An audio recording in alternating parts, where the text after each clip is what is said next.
میں، اور اس کے اثرات ظاہر میں بھی نمایاں ہوتے ہیں.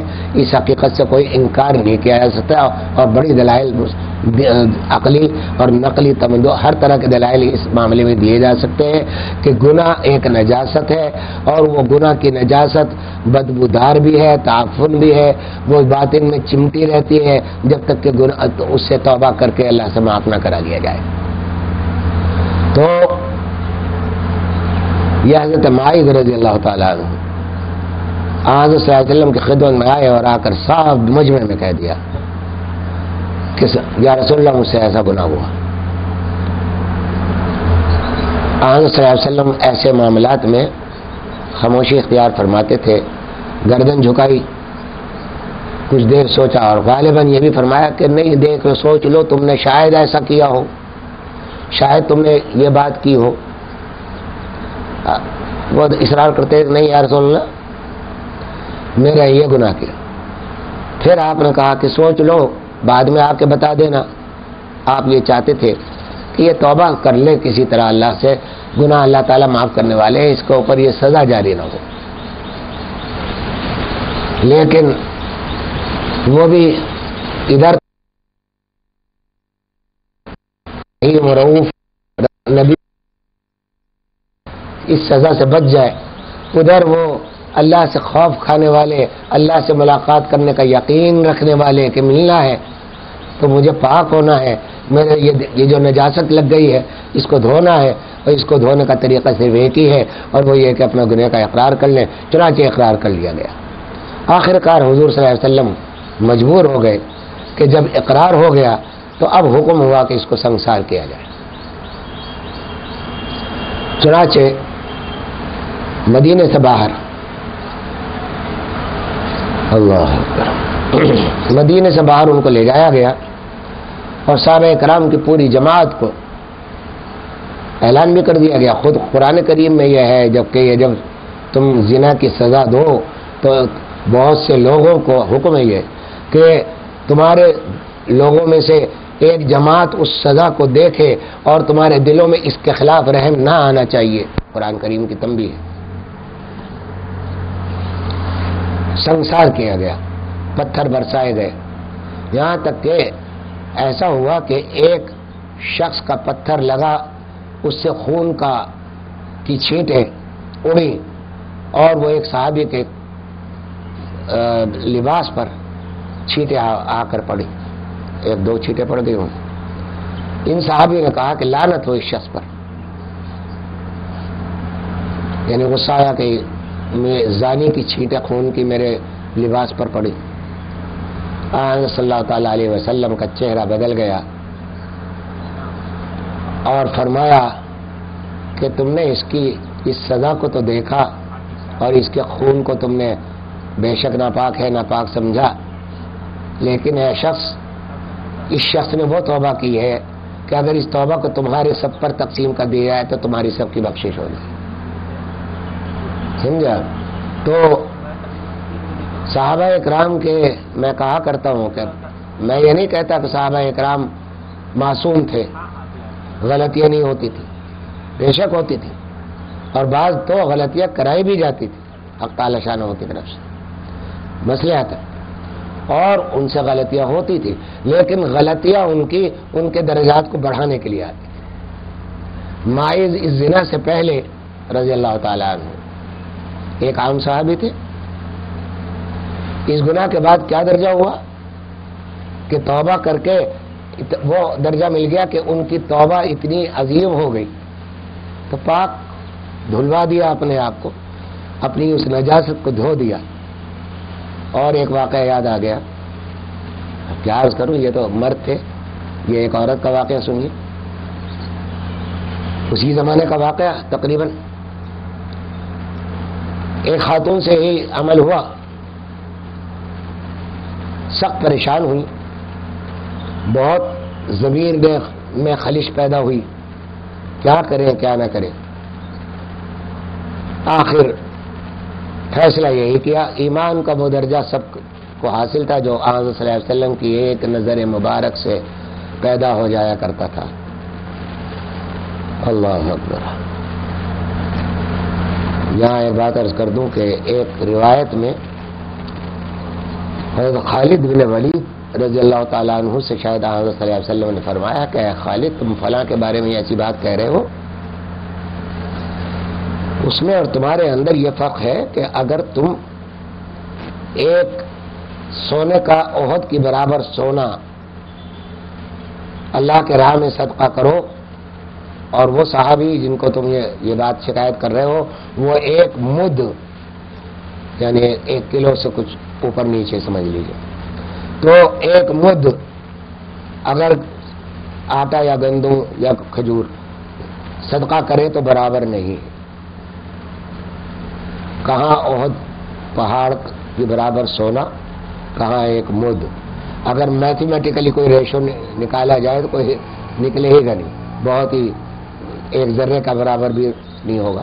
تو جب صحابہ کرام میں ہی ایمان کے یہ اتنے درجات ہیں تو ان کے بعد کے لوگوں کے ایمان میں اور صحابہ کے ایمان کے درجات کتنے ہوں گے۔ تو یہاں میں عرض کر رہا ہوں کہ یہ خاتون کا واقعہ بیان کر رہا تھا کہ یہ خاتون حضرت صلی اللہ تعالیٰ علیہ وسلم کی خدمت میں آئی اور کہا کہ یا رسول اللہ مجھے مرنا ہے، مجھ سے یہ گناہ ہو گیا، مجھے معاف کر دیجیے اور کروا دیجیے اللہ تعالیٰ سے۔ فرمایا میں نے یہ جملہ غلط کہا، سوری، کہ کروا دیجیے اللہ تعالیٰ پر کسی کا کوئی زور تھوڑی تھا، حضرت صلی اللہ تعالیٰ علیہ وسلم کا بھی زور اللہ تعالیٰ پر نہیں تھا، حق تعالیٰ شاہ نہ ہو تو قانون ساز ہیں، کسی کے متاثر نہیں ہوتے، وہ مؤثر ہیں متاثر نہیں۔ تو یہ جملہ غلط مجھ سے نکل گیا۔ بہرحال کہ حق تعالیٰ شاہ نہ سے توبہ کیجئے کہ مجھے معاف کر دیں۔ حضرت صلی اللہ علیہ وسلم نے پوچھا کہ اے خاتون تمہارے ساتھ ہاں اس نے خاتون نے یہ بھی بتایا یا خود کیا یاد نہیں پوری تفصیل، تو کہ کیا تم حاملہ ہو؟ رسول اللہ کہا اچھا اب بچے کو پیدا ہونے دو اس کے بعد آنا۔ اب دیکھیے کہ اس خاتون سے گناہ ہوا، امپریگنیشن ہوئی اور حمل کے بعد وہ آتی ہے اور اپنے آپ کو معاف کرانا چاہتی ہے حضرت صلی اللہ تعالیٰ علیہ وسلم سے۔ تو آپ نے یہ سوال کیا اور اس کے بعد کہا کہ تم حمل کے بعد آنا۔ اب حمل 9 مہینے کا تو ہوتا ہی ہے، پتہ نہیں کتنے مہینے گزر گئے تھے، جو بھی مدت ہوگی۔ اب اس عورت کا حال یہ ہے کہ وہ دن گن کے گزار رہی ہے کہ کب یہ بچہ پیدا ہو، کب میں حضور کی خدمت میں حاضر ہوں۔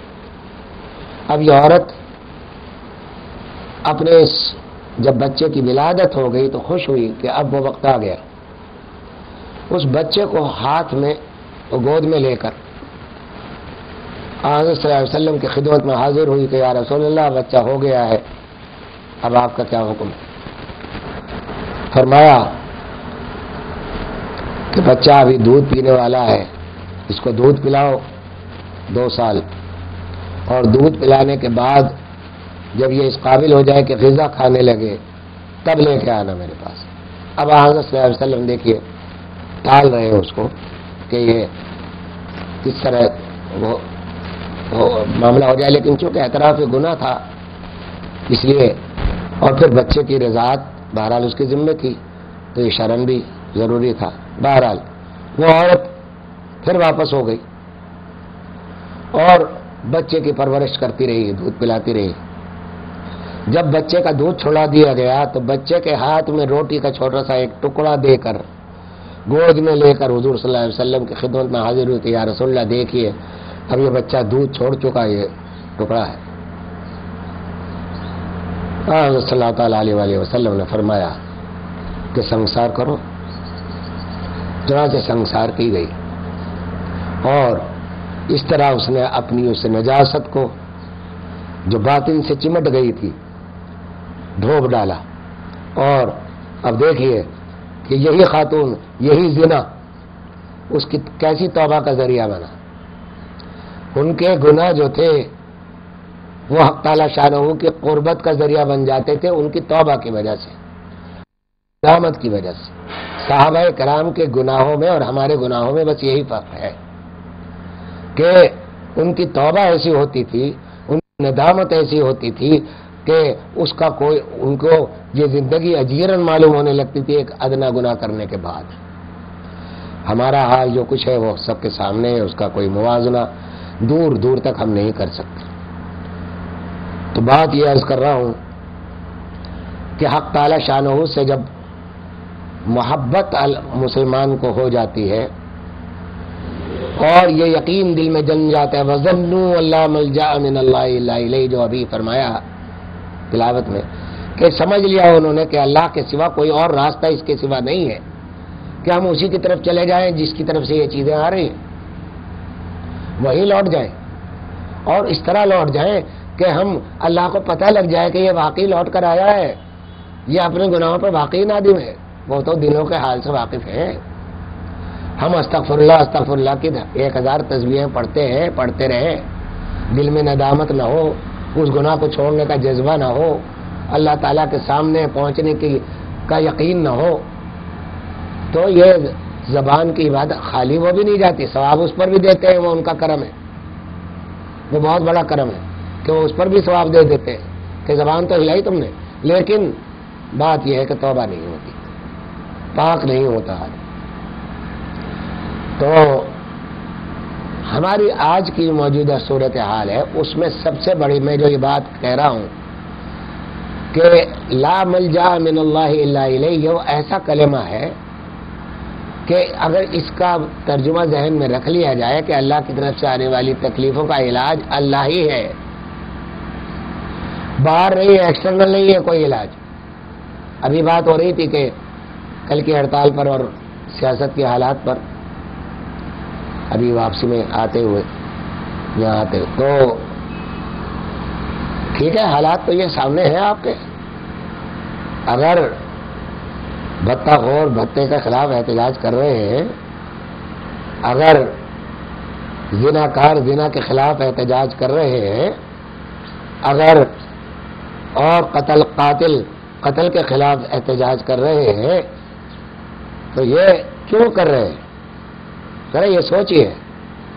کوئی کہے گا کہ حکومت کی غلطی ہے، کوئی کہے گا کہ یہ مس مینجمنٹ ہے، کوئی کہے گا لا اینڈ آرڈر ایجنسیز جو ہیں وہ خود کرپٹ ہیں۔ ساری باتیں ٹھیک ہیں، ان میں ایک بات بھی غلط نہیں، یہ سارے باتیں اپنے کام کر رہی ہیں اپنی جگہ، لیکن اصل وجہ یہ نہیں، روٹ کاز یہ نہیں ہے۔ روٹ کاز کچھ اور ہے کہ یہ آ رہے ہیں، یہ تو تیر چل رہے ہیں، تیر چلانے والا تیر چلا رہا ہے اور کمان اس کے ہاتھ میں، نشانہ چکتا نہیں۔ اب وہ یہ تیر آ رہے ہیں تو اب ان تیروں سے بچنے کا طریقہ یہ نہیں ہے کہ آپ اپنے گھروں میں بیٹھے رہیں، آپ تقریریں کرتے رہیں، وعظ کرتے رہیں، یہ طریقہ ہے ہی نہیں۔ طریقہ تو ایک ہی ہے جو قرآن نے بتا دیا، لا ملجا من اللہ الا الیہ، کہ اسی کی طرف لوٹ جاؤ۔ جب تک نہیں لوٹو گے یہ تیر کھاتے رہو گے، یہ معاملات چلتے رہیں گے، سیاسی چہرے بدل جائیں، سیاسی حالات بدل جائیں، معاشرے کے ایسے افراد مسلط ہوتے رہیں گے جو پہلے ہم مشرف کو گالیاں دیتے تھے آج کسی اور کو دیتے ہیں، سمجھے، اب کل کو کسی اور کو دیں گے، پھر کل کو آپ یہ سوچیں گے کہ یہی اچھا تھا۔ اللہ اکبر۔ ایک صحابی کے سامنے غالباً تابعی یا صحابی سے کہا گیا کہ حجاج ابن یوسف پر لعنت کرنا کیسا ہے؟ حجاج ابن یوسف سب جانتے ہیں کہ ظالم ترین آدمی تھا، کئی لاکھ علماء کو اس نے تحت کیا۔ تو ان بزرگ نے فرمایا کہ لا حاصل ہے، بیکار ہے، سبحان اللہ اتنی دیر میں کہو جتنی دیر میں لعنت بھیجو گے، سمجھے، تو اس سے تو کچھ فائدہ ہوگا، قرب بڑھے گا، لعنت بھیجنے سے کچھ بھی فائدہ نہیں ہونے کا۔ تو ہم آج اپنی مجلسوں میں بیٹھ کر گھنٹوں ضائع کر دیتے ہیں، فلاں نے یہ کیا تھا، فلاں نے یہ کیا تھا، پچھلے آنے والوں نے یہ کیا تھا، پچھلے لوگوں نے یہ کیا تھا، ملک کو اس طرح لوٹا تھا، فلاں نے اس طرح لوٹا تھا، اب اس طرح لوٹا جا رہا ہے۔ میں ایک سوال کرتا ہوں یہاں، وہ سوال یہ ہے کہ ٹھیک ہے، معلوم تو ہونا چاہیے کہ ملک میں کیا ہو رہا ہے، معلوم ہونا ہو بات، اب اس کو مشغلہ بنا لیں۔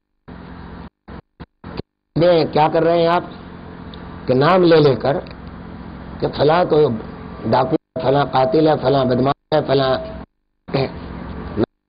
بات کر، کیا ہو رہا ہے اس کا نتیجہ؟ احادیث اور قرآن کی روشنی میں آپ غیبت کے شکار ہو رہے، الزام کا بھی شکار ہو رہے ہیں۔ آپ کے پاس تصدیق نہیں، بات سنی سنائی باتوں پر آپ یہ کہتے ہیں کہ فلاں حکمران نے یہ کام کیا تھا، جبکہ آپ کے پاس اپنی ذاتی کوئی تصدیق نہیں ہے اس کی۔ تو اب وہ بہتان ہے، تب آپ خطرے میں۔ اگر وہ غیبت ہے تو اس میں کئی خطرے، ایک تو یہ کہ غیبت ایسا ہے جیسے مردار بھائی کا گوشت کھا لیا، خراب۔ دوسری بات یہ کہ غیبت اس میں معاشرے میں نا اتفاقی پیدا کرنے کا سبب بنتی اور بہت بڑا عظیم گناہ، بڑی وعید ہے اس کے اوپر آئی۔ تو حاصل کیا ہوا کہ ہم بیٹھے 1 گھنٹہ دوستوں میں سیاست پر بحث کی، غیبتیں کر کے اٹھے، اپنی نیکیاں ان کو دے دی اور اپنی نیکیاں لٹا کے کیا حاصل کیا کہ بس کچھ بھی نہیں۔ تو ان نشستوں میں ہم بجز اس کے نقصان کر کے اپنے ہو جاتے ہیں، اپنے آپ کو لٹوا کر اٹھ جاتے ہیں، اپنے دشمنوں کو گلوں میں ہاتھ ڈال دیتے ہیں نیکیوں کے۔ تو وہ اس کے سوا اور کیا انجام ہوتا ہے اس کا؟ کوئی انجام نہیں۔ اور یہاں ایک بات عرض کر دوں، یہ ذرا فلاسفیکل ہے، شاید بعض لوگوں کے نہ سمجھ میں آئے۔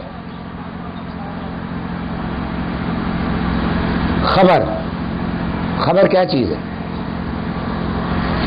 خبر سے ایک واقعہ کا علم ہونا ہے نا؟ ایک واقعہ ہوا کہیں، اس کی خبر آپ کو ملی اور یہاں بات آ کر ختم ہو گئی، خبر کا حصہ ختم ہو گئی۔ فرض کیجئے کل اتنے آدمی مرے ڈرون حملے میں، ٹارگٹ کلنگ میں اور اسٹریٹ کرائم میں، اتنے آدمی مرے، آپ کو بتایا، آپ نے خبر میں پڑھا یا کسی نے بتایا کہ بھائی اتنے آدمی مر گئے؟ اچھا، مر گئے، ان کا وقت آ گیا تھا، مر گئے، اسی طرح لکھا تھا کہ اسی طرح مریں گے، وہ بھی ہو گیا۔ آگے بولو کیا اس خبر کو سنانے کا حل کیا، مسئلہ کیا ہے؟ اب 2 راستے ہیں کہ یا تو بس خبر سنانا ہی مقصود ہے، آگے کوئی مقصد ہے ہی نہیں اس خبر کا، اور یا پھر ایک مقصد ہے، وہ یہ کہ بھائی آپ کسی ایسے آدمی کو یہ خبر دے رہے ہیں جو اس برائی کو ختم کر سکتا ہے، اس کو دیں، وہ خبر جائز ہے۔ مثلا اسمبلی میں آواز اٹھائیں، اسمبلی بھی اب تو غلام ہے، اب تو اسمبلی کا بھی وہ اعتبار نہیں۔ تو یا پھر دوسرا مقصد یہ ہو سکتا ہے، کسی تنظیم کو، کسی سربراہ کو، کسی افسر کے سامنے آپ یہ خبر دیں کہ بھائی یہ بڑا ظلم ہو رہا، مٹاؤ اس کو، تب تو یہ بامقصد خبر ہو گئی۔ اور یا پھر اگر یہ نہیں کر سکتے ہو، یا آپ خود آپ کے اندر یہ ہے کہ آپ کھڑے ہو کر جناب اس برائی کو مٹا دیں، تب بھی ٹھیک ہے کہ آپ کو یہ خبر اس لیے دی گئی کہ صاحب آپ اس خبر کو اس برائی کو مٹا دیں۔ تو یہ 2 خبریں تو بامقصد ہو گئی۔ اور اگر یہ نہیں ہے تو پھر کیا ہوا؟ پھر اس خبر کا مفہوم اس کے سوا کیا ہے کہ آپ کی مجلسوں کا ایک عنوان ایک اور مل گیا آج کے لیے۔ کل کی مجلس میں دوسرا واقعہ تھا، آج کی مجلس میں دوسرا ہوگا، نتیجہ اس کا کیا ہوا؟ تو یہ خبر بے مقصد خبر ہے نا، کہ پہلے زمانے میں تعاون پھیلتا تھا، ہمارے بزرگ کہا کرتے تھے کہ بھائی تعاون فلاں جگہ پھیلا ہے، اب روزانہ یہ خبریں آ رہی ہیں کہ آج اتنے مر گئے، آج اتنے مر گئے۔ تعاون میں اتنے نہیں مرتے ہوں گے جتنے یہاں روزانہ مر جاتے ہیں آج کل۔ تو اس وقت ہمارے بزرگ کہا کرتے تھے کہ بھائی ٹھیک ہے، اللہ تعالیٰ دعا کرتے تھے بہت دل سے کہ اس بیماری سے نجات مل جائے، اور تدابیر جو بھی کچھ یعنی طبی تدابیر جو ہو سکتی تھی وہ بھی کرتے تھے، باطنی تدابیر جو ہو سکتی تھی وہ بھی بتاتے تھے، لیکن ساتھ ہی بزرگ یہ منع کرتے تھے کہ بھائی ان خبروں کو اندر اپنا وقت ضائع مت کرو.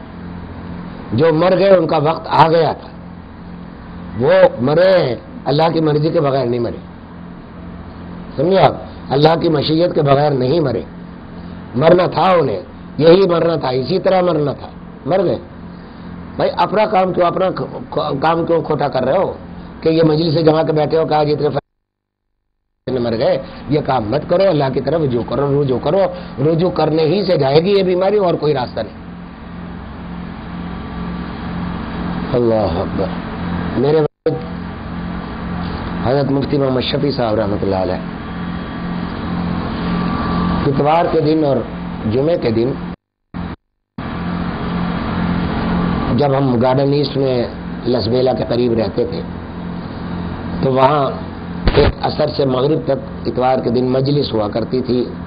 ایسے ہی کچھ دیندار لوگ بہت سارے جمع ہو جایا کرتے تھے، بعض لوگ حیدرآباد وغیرہ سے آتے تھے.